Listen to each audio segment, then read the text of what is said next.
സിലറ്റിസ്റ്റ് എന്ന് പറഞ്ഞ പോലെ ഇന്നത്തെ ലേഖന ഭാഗത്തിലെ ഫിലിപ്പിയർക്ക് എഴുതിയ ലേഖനത്തിലുള്ള മനോഹരമായിട്ടുള്ള വചനങ്ങളാണ് നമ്മൾ വായിച്ചു കേട്ടത്. ഇവിടെ പൗലോസിലെ പറയുകയാണ്, ക്രിസ്തുവിനെ നേടുന്നതിന് വേണ്ടി ഞാൻ സകലതും ഉപേക്ഷിക്കുകയാണ്, സകലതും ഈ ഉച്ഛിഷ്ടം പോലെ കരുതുകയുമാണ് എന്നൊക്കെ പറയുകയാണ്. എന്നിട്ട് പറയുകയാണ്, ഞാൻ നേടിക്കഴിഞ്ഞെന്നോ പരിപൂർണനായെന്നോ അർത്ഥമില്ല, പക്ഷെ ഞാൻ ഒരു കാര്യം ഞാൻ ചെയ്യും. എന്താണ് ആ കാര്യം? പൗലോസിലെ പറയുകയാണ്, എൻ്റെ പിന്നിലുള്ളവയെ വിസ്മരിച്ചിട്ട് മുന്നിലുള്ളവയെ ലക്ഷ്യമാക്കി ഞാൻ ഓടുന്നു എന്ന് പറയുകയാണ്.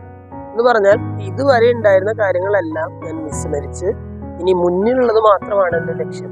ഒരു ഓട്ട മത്സരത്തിൽ പങ്കെടുക്കുന്ന ഒരു വ്യക്തി അദ്ദേഹം പുറകോട്ട് തിരിഞ്ഞ് നോക്കാറില്ല സാധാരണ രീതിയിൽ. ഫ്രണ്ടില് ആ ഒരു ഫിനിഷിംഗ് ലൈനിൽ പിടിച്ചിരിക്കുന്ന ഒരു റിബൺ ഉണ്ട്. ആ റിബണിൽ ആദ്യം ചെന്ന് എത്തുക എന്നുള്ളതാണ് ഇദ്ദേഹത്തിന്റെ ലക്ഷ്യം.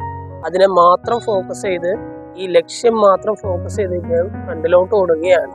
ഈ ഓട്ട മത്സരത്തിൽ പങ്കെടുക്കുന്ന വ്യക്തി പറയുന്നത് പോലെ തന്നെ പിന്നിലുള്ളവയെ വിസ്മരിച്ചിട്ട് മുന്നിലുള്ളവയെ ലക്ഷ്യമാക്കി ഞാൻ ഓടും. പൗലോസിലെ പറയുകയാണ്, എൻ്റെ പിന്നിൽ കുറെ കാര്യങ്ങളുണ്ട്. ഓർക്കാൻ ഇഷ്ടപ്പെടാത്ത, ഓർക്കാൻ അത്ര സുഖകരമല്ലാത്ത ഒരു പാസ്റ്റ് ഈ പൗലോസിലേക്ക് ഉണ്ടായിരുന്നു. പൗലോസിലെ പറയുകയാണ്, പിന്നിലുള്ളവയെ വിസ്മരിച്ചിട്ട് മുന്നിലുള്ളവയെ ലക്ഷ്യമാക്കി ഞാൻ ഓടും. സ്നേഹമുള്ളവരെ, നിങ്ങൾ ഇന്ന് കർത്താവിലേക്ക് തിരിഞ്ഞവരാണെങ്കിൽ പോലും, ഇന്ന് ദൈവത്തിലേക്ക് മാനസാന്തരപ്പെട്ടു വന്നവരാണെങ്കിൽ പോലും, പൗലോസിലയുടെ ഈ വചനങ്ങൾ നമുക്ക് നമ്മുടെ ജീവിതത്തിൽ പ്രാക്ടിക്കലാക്കാവുന്നതേ ഉള്ളൂ. അതായത് ഇതുവരെയുള്ള ജീവിതം എന്തുമായിക്കോട്ടെ, ഇതുവരെയുള്ള എൻ്റെ ജീവിതം പാപം നിറഞ്ഞതായിക്കോട്ടെ, പാപത്തിന്റെ പടുകുഴിയിൽ വീണ ഒരുവനായിക്കോട്ടെ, പക്ഷെ പൗലോസിലെ പറയുന്ന പോലെ എൻ്റെ പിന്നിലുള്ളവയെ സ്മരിച്ചിട്ട് ഇനി മുന്നിലുള്ള കാര്യം, ദൈവത്തിന്റെ സ്നേഹം, ദൈവരാജ്യം, ഇതെല്ലാം എൻ്റെ മുന്നിലുള്ള ലക്ഷ്യങ്ങളാണ്.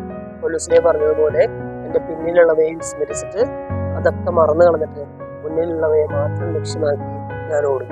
സ്നേഹമുള്ളവരെ, ഈ ഒരു വചനം നമ്മുടെ മനസ്സിൽ സൂക്ഷിക്കാം. എൻ്റെ പഴയകാല ജീവിതം മറന്ന് പുതിയ ഒരു ജീവിതം, ആ പുതിയ ലക്ഷ്യം മാത്രം മനസ്സിൽ മുന്നിൽ കണ്ടുകൊണ്ട് ഓടാനുള്ള പ്രവർത്തനങ്ങൾ കൊടുക്കേണ്ടത് പ്രാർത്ഥിക്കാം. ദൈവം എല്ലാവരെയും സമർപ്പണം.